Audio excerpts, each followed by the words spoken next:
I am Jack from URN, and I am sat down with TikTok sensation and rising music star Michael Aldag. Hello, how are you? Hello, that's very kind. Well, absolute pleasure. Michael, you have just come literally like 5 minutes ago, come off from a little set that we did in RSU and Mooch. How was that for you? It was really good. Like, me and Alex, we didn't know that it was going to be to an audience, so it was really nice to actually play to real people.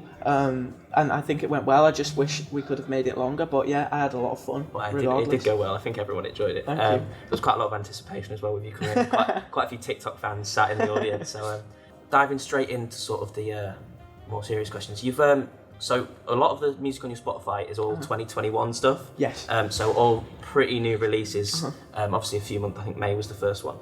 Yeah. So was that recorded over COVID, or was it like a pre-COVID thing that's only just been able to come out now? It was post-COVID because me and Alex recorded it, a lot of the stuff, and it was post-COVID, but it was still when it was still like kicking about. I think we'd just gone out of lockdown and were possibly just about to go back in. But I mean, I wrote a lot of the songs during lockdown. And then recorded them after. But yeah, a lot of the songs that I've written that are out now are all written maybe a year ago. I think the most recent one is still a year ago. So I've got loads of new music that I want to show to everyone, but it just like takes time and stuff. So with the new music that's written through COVID, is this your first taste of like live performances and stuff then?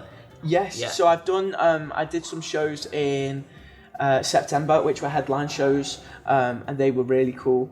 2 in Liverpool, 1 in London, and then I've been gigging about. I actually did a gig in Nottingham a couple of weeks back. Oh, really? For BBC. Oh, wow. And that was really cool. But it's nice to actually finally start playing for people, and actually to be able to play the songs live. You kind of remember why you wrote them, and there's loads of stuff like that, which is really cool. But yeah, it's been strange being cooped up and then finally being able to play it again. Yeah. It's really nice. So we'll touch on this sort of place where you started. So yeah, of course. TikTok obviously has been quite a big part of your up and coming, and it seems to be such a really good platform for certainly new up and coming music. We have a band, I don't know if you've heard of them, called Blondes. Who graduated Uni of Nottingham a few years ago, and their song Coming of Age really blew up on TikTok. Oh, wow. So for you, was it the social media and TikTok side that came first, or was it always, I want to do music and TikTok looks like a good way in? Yeah, so that was it. Like, for me, I started music when I was 7, like singing, and then started writing when I was 14 and producing when I was 16. So I've been doing it like a long time. Yeah. And then kind of TikTok was a sort of accident because I started making comedy videos, which I think a lot of people, well, not a lot, most of the people who know I'd me, say quite a lot of people, know them. And then kind of I was like, oh, this is a really good like way to get my music heard as well. So it's nice to do both. And I think like a lot of the lyrics in my songs are I try to be funny in them as well, so hopefully there's a kind of connection. I would say you are quite successful in being funny, and what I would touch on is the content on your TikTok is really, it's all about being sort of relatable. I mean, there's quite a lot of sarcasm in there as well.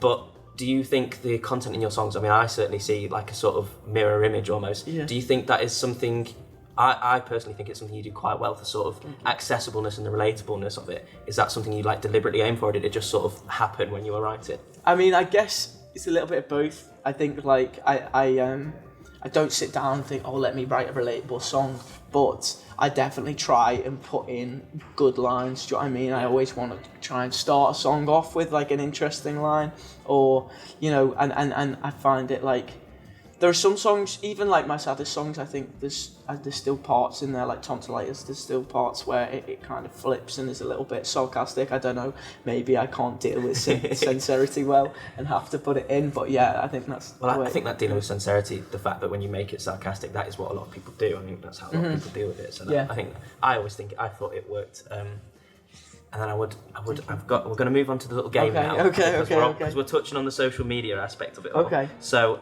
my little game is insert cool, later decided theme tune here.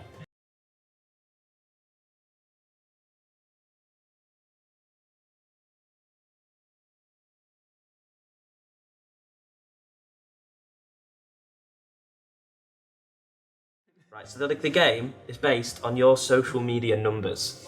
Okay. So my first question is, do you know how many followers you currently have on TikTok? And this is as of about half an hour ago when I checked. Yes, I think I'd be able to give it a good guess. 640,000. Yeah, it's very close. 644.9k followers at the minute. Oh, okay. So when he said he doesn't think he's that famous on TikTok, we'll correct that one for him. Especially with the next one. Do you know how many likes you've got on TikTok? Is it embarrassing that I know? I feel like I check it. I would 100% check it constantly. Okay, so I think it's like 36 million. Yeah, 36.4, dead on. Nice. And then I've got your Spotify ones as well. Okay. So I went for your monthly listeners. Do you know how many monthly listeners you've got? 39,000. Yeah, 39. Right? It's 39. It's literally just a few numbers below 39,000. Yeah, I was feeling a bit optimistic. It was average, to be fair. So you know, if you get the in-depth figures, then you might be better than me. And do you know what your most played song is? Arrogance. It is Arrogance. It is Arrogance by about 100,000. Yes, we were speaking about this today. Yeah. I do actually think that is my favourite one as well. Oh, okay. It really made me chuckle, that one. Yeah, we made that together, so that's really cool. So if you've not followed Michael yet, go and follow him and listen to all those songs on Spotify. Yeah, thank you. So you've just done an acoustic set for us, but a lot of your actual recorded stuff is quite synth-based. Yes. I mean, I really liked your Spotify bio as well. If you like a ginger lad whining over synth music. Yeah. A lot better than some of the really in fact, there was another band that we were doing a show about later on the radio, and I scrolled through and I was going to try and find some facts on a Spotify bio, and I thought, no, too long, absolutely not. Yeah.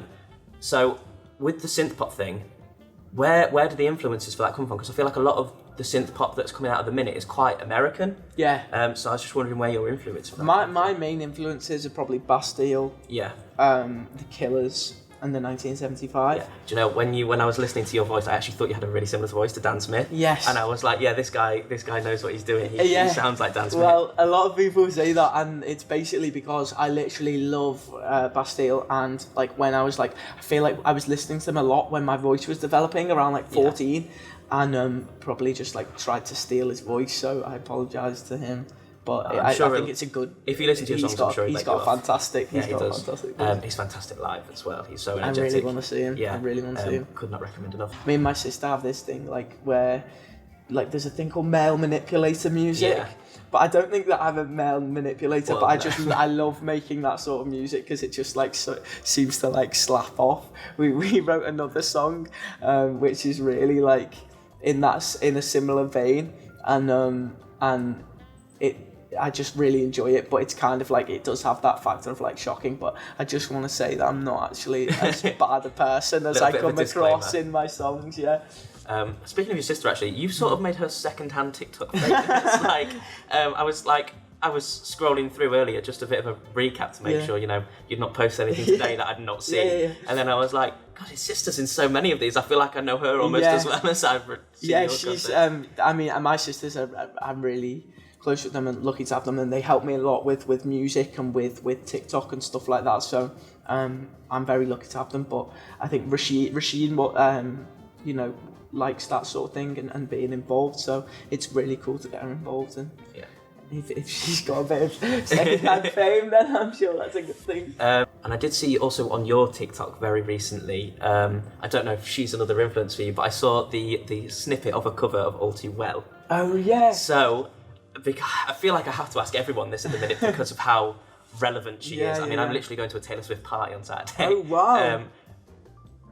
So are you a Swiftie? Am I a Swiftie? I think I can't claim to be a diehard Swiftie. Yeah, no, I don't think I can either. Really, but I can definitely appreciate her songs. Yeah. She's got so many good songs, and her songwriting is amazing. And in fairness, my favourite songs are Epiphany, Betty, and All Too Well. And I just was it was in my head all day. And my sister is a huge Swiftie, and also my friend Ellie is a massive Swiftie. So I remember I was in her room the other week and we were literally just listening to Epiphany, and I was in it. I was floating to another dimension. So that was good. But yeah, because people are die-hard Taylor Swift fans, so I don't want to We've got a few knocking about actually as it happens, but I don't want to tread on their toes because I'm not at that level, but I definitely do like her music a lot. Yeah, well, I feel like just to be relevant, just maybe either do or don't wear a red scarf, whichever kind of way you want to wear. Yeah, okay. You want to go with it. So it's been an absolute pleasure to have you here. No, thank you for having me. Will you please come back? So when you've got albums out? Oh yeah, what's next actually? Festivals, albums, tours? Yeah, I've got a new song coming in December actually. Oh, so brilliant. not far. It's called Love of My Life. It's got a lot of synths, and again, it's just me singing about like. Probably a girl who I've fallen out with, which a lot of my songs are about. I'll start writing some more profound songs soon, I promise. But yeah, thank you so much for having me, and I would love to come back. Absolute pleasure. Thank you very much. It's been brilliant.